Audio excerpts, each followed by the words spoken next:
Hello everyone, welcome back to our channel future study. Guys, इस video में BA program के student है जो आपका डिसिप्लिन सब्जेक्ट एजुकेशन है, इसके इंपॉर्टेंट क्वेश्चन पे आंसर आपको कराने जा रही है। ड्यू वैसे रेगुलर एनसीईआरटी सभी स्टूडेंट के लिए इंपॉर्टेंट वीडियो होने जा रही है और ये क्लासेस हमारी 6 होने जा रही है। इससे पहले कि आपने 5 क्लासेस नहीं देखी, देख लीजिएगा, लिंक आपको डिस्क्रिप्शन बॉक्स में मिल जाएगा। किसी भी स्टूडेंट को WhatsApp group, Telegram group join करना है तो लिंक आपको डिस्क्रिप्शन बॉक्स में मिल जाएगा। अगर किसी स्टूडेंट को इस पीडीएफ को परचेज करना है तो आपको व्हाट्सएप नंबर पर मैसेज करना है। देखिए गाइस, इसमें mostly important 20 question with answer की पीडीएफ है जो कि आपको 50 रुपये में सेंड कर दी जाएगी। आप व्हाट्सएप नंबर पर मैसेज कर सकते हैं और ये सिर्फ हिंदी मीडियम स्टूडेंट के लिए पीडीएफ है और 90% चांस से यही क्वेश्चन आपके पेपर में देखने को मिलेंगे। इसी में से 8 क्वेश्चन आएंगे जिसमें से आपको 4 या 5 क्वेश्चन अटेंड करने होते हैं पेपर में। ठीक है, तो क्वेश्चन आपको हमने बता दिया है इससे पहले की क्लासेस में कि कौन कौन से क्वेश्चन है 20, वो सभी आप वीडियो देख लीजिएगा। देखिए, इसमें आपको हमने बता दिया। अब इसके अकॉर्डिंग जो क्वेश्चन कराने जा रहे हैं इस वीडियो के अकॉर्डिंग, वो हम आपको एक बार दिखाते हैं तो देख सकते हैं। तो ये सभी जितने भी क्वेश्चन आपको देखने को मिल रहे हैं सभी हमने कंप्लीट करा चुके हैं, तो आप इन सभी को देख लीजिएगा एक बार। जो इस वीडियो का क्वेश्चन है उसको अकॉर्डिंग हम दिखा देते हैं एक बार आपको।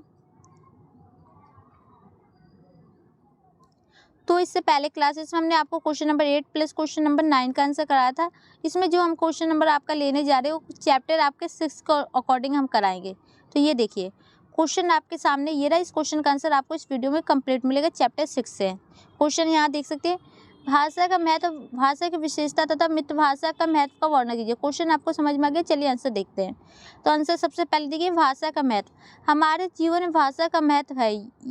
यह ना कि अपने विचारों और अवधारणाओं को बाकी लोगों तक पहुंचाने के साधन के रूप में प्रतिबंधित है, बल्कि ये सांस्कृतिक संबंधों की मित्रता के साथ साथ आर्थिक संबंधों को भी बनाने में एक उपकरण में भी कार्य करती है। तो देखो, जो आपकी लैंग्वेज है जिसे भाषा कहा जाता है, वो आपके सांस्कृतिक जो प्रतिबंध होते हैं ना, उसके साथ साथ जो आर्थिक उपकरण होते हैं उसमें भी ये कार्य करती है। विद्वानों के अनुसार देखिए, भाषा हमारे जीवन, हमारे विचार और भावनाओं को आकार देती है, वास्तविकता की अवधारणा का निर्धारित करती है। तो जो भाषा के द्वारा आपके जो विचार भावना उसको आकार मिलती है, जो भी आपकी धारणाएं होती है उसको निर्धारित करती है। ठीक है, भाषा हमारे जीवन में हर पहलू और अंतःक्रिया के लिए आवश्यक है, मतलब कि आपके हर पहलू के लिए बहुत ही ज़्यादा जरूरी है, महत्वपूर्ण है। हम अपने आसपास के लोगों को ये सूचित करने के लिए भाषा का प्रयोग करते हैं कि हम क्या महसूस करते हैं। अगर आप किसी व्यक्ति को कुछ बताना चाहते हैं, देखिए कुछ भी बताना चाहते हैं, जैसे आपके फ्रेंड ही आपने कुछ किया, कुछ महसूस किया, उसे आप बताने की कोशिश करेंगे तो किसके द्वारा? भाषा के द्वारा। आप बोल के ही बताएंगे ना। हम क्या चाहते हैं या आप क्या चाहते हैं उसको बताएंगे और अपने आसपास की दुनिया को किस प्रकार समझते हैं तथा इससे संबंधित कौन कौन से पर्सन मस्तिष्क में आते हैं, मतलब कि आपको दुनिया देख के क्या समझ में आ रही है, आपके दिमाग में कौन कौन से क्वेश्चन आ रहे हैं, वो सभी आपको अपने फ्रेंड के अकॉर्डिंग शेयर करना है। तो आपको किसके द्वारा बता सकते हैं? बोल के ही बता सकते हैं। हम कई स्थितियों में अपने शब्दों, हाव भाव और स्वर के साथ प्रभावी ढंग से संवाद करते हैं। संचार हमारे जीवन को चलाता है और हमें बेहतर बनाता है। मतलब संचार जो होता है कि हम अपनी बातचीत करते हैं, उसी को कहते हैं। ये हमारे जीवन को बहुत ही अच्छा और बेहतर बनाता है और इसे चलाता भी है। ठीक है, तो ये इसके महत्व के अकॉर्डिंग थी। अब देखिए इसकी विशेषता। भाषा की कुछ आवश्यक विशेषता इस प्रकार है। तो पहला फर्स्ट पॉइंट है कि भाषा सांस्कृतिक संबंधों में भावनाओं को बनाए रखने में मदद करती है, कि जो भी आपकी संस्कृति के संबंध होते हैं सांस्कृतिक, उसकी जो भावनाएं होती है उसको अकॉर्डिंग मदद करती है। सेकंड पॉइंट है इसका, भाषा किसी के व्यक्तित्व को संगम रूप से विकसित और संवारने में सहायता करती है, मतलब कि किसी भी व्यक्ति की जो होती है ना उसको विकास के अकॉर्डिंग विकसित करती है, प्लस उसको संवारने में मदद करती है। वर्तमान युग वैश्वीकरण का युग है। पूरी दुनिया में लोग एक दूसरे के साथ संवाद करते हैं और विचारों का आदान प्रदान करते हैं। तो पता है आज का जो युग है वैश्वीकरण का है। वैश्वीकरण के अकॉर्डिंग आपको पता है एक देश से दूसरे देश में या एक चीज़ दूसरे संवाद किया जाता है, लेन देन किया जाता है, आदान प्रदान किया जाता है, इसी को कहते हैं। ठीक है, तो ये किसके द्वारा होता है? आपके बातचीत के द्वारा ही। भाषा कंपनियों और संगठनों को संप्रेषित करने का एक प्रमुख साधन बन गई है। तो मतलब जो संगठन होते, कंपनियां होते हैं, उसके द्वारा भी महत्वपूर्ण है। एक बच्चा बिना भाषा के पैदा होता है, लेकिन बिना प्रशिक्षण के भी 5 साल की उम्र तक बच्चा कई 100 शब्दों का विशेष भाषा के व्याकरण को जानता है।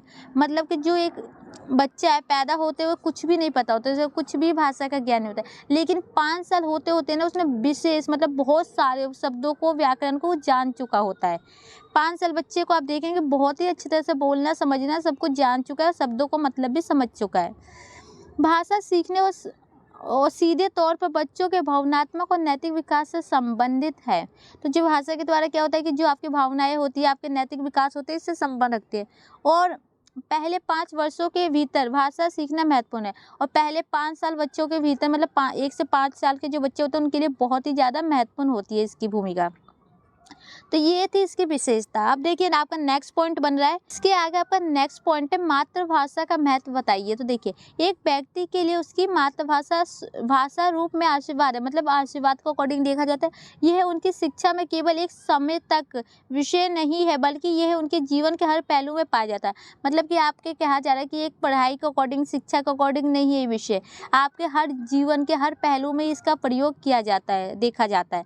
मातृभाषा शब्द की उत्पत्ति इस धारणा पर आकर्षण डालती है कि एक बच्चे की भाषाई कौशल को माँ द्वारा ही प्रकट किया जाता है और इसलिए माँ द्वारा बोली जाने वाली भाषा का प्राथमिक भाषा होगी जिसे बच्चा सीखेगा। तो देखो इसको अकॉर्डिंग बताया जा रहा है जो आपकी मातृभाषा है इसकी उत्पत्ति किसके द्वारा होती है, जो एक आकर्षण पर प्रभाव डालती है, प्लस ये माँ के द्वारा होती है। जो माँ सिखाती है वही बच्चा सीखेगा, उसी को अकॉर्डिंग वो प्राथमिक उसकी भाषा होती है, सबसे पहली भाषा। ठीक है, इसके कुछ पॉइंट देखिए। शिक्षा के बौद्धिक, नैतिक और शारीरिक पहलुओं के विकास के लिए मातृभाषा एक अनिवार्य साधन है। तो इसके द्वारा ये बहुत जरूरी है और ये साधन के अकॉर्डिंग है जो आपके बौद्धिक, नैतिक और शारीरिक अकॉर्डिंग। यह एक ऐसा विचार है जिसके द्वारा अन्य विषयों से निपटा जा सकता है, समझा जा सकता है और संप्रेषित किया जा सकता है। मतलब कि आपको इसके द्वारा आप किसी भी विचार को समझ सकते हैं, उसके बारे में जान सकते हैं, उसके विषय के बारे में निपट सकते हैं, संप्रेषित कर सकते हैं, संचार कर सकते हैं इसके द्वारा। ठीक है, सभी विचारों अभिव्यक्तियों को स्पष्ट तभी संभव है जब किसी भी का मातृभाषा पर एक निश्चित अधिकार है हो। किसी अन्य विषय में कमजोरी का अर्थ है उस विशेष विषय में कमजोरी, लेकिन मातृभाषा में कमजोरी का अर्थ है सभी विचारों और अभिव्यक्ति की शक्ति की पक्षघात। देखो मतलब किसी भी एक विषय के अकॉर्डिंग आप कमजोरी करेंगे तो उसके अकॉर्डिंग मान लो उस विषय के अकॉर्डिंग आपके लिए कमजोरी, आपको उसमें करने में कठिनाई आ रही है। लेकिन अगर आपके पास मातृभाषा का ज्ञान नहीं है ना, तो आपको सभी विषयों में कमजोरी आएगी, आपकी जो अभिव्यक्ति की शक्ति है वो भी खत्म हो जाएगी। ठीक है, मातृभाषा एकीकरण और सहानुभूति का कारक है। तो मतलब एकीकरण सहानुभूति आपको बढ़ाता है। किसी शिशु पर मातृभाषा का प्रभाव शिशुअवस्था के दौरान ही शुरू होता है, मतलब कि जब से वो पैदा हो जाता है उसके बाद ही ये शुरू होना स्टार्ट हो जाता है। तो गाइस ये कुछ पॉइंट थे जो कि आपके पेपर में आ सकते हैं, इसके अकॉर्डिंग तो आप इसका आंसर लिख सकते हैं।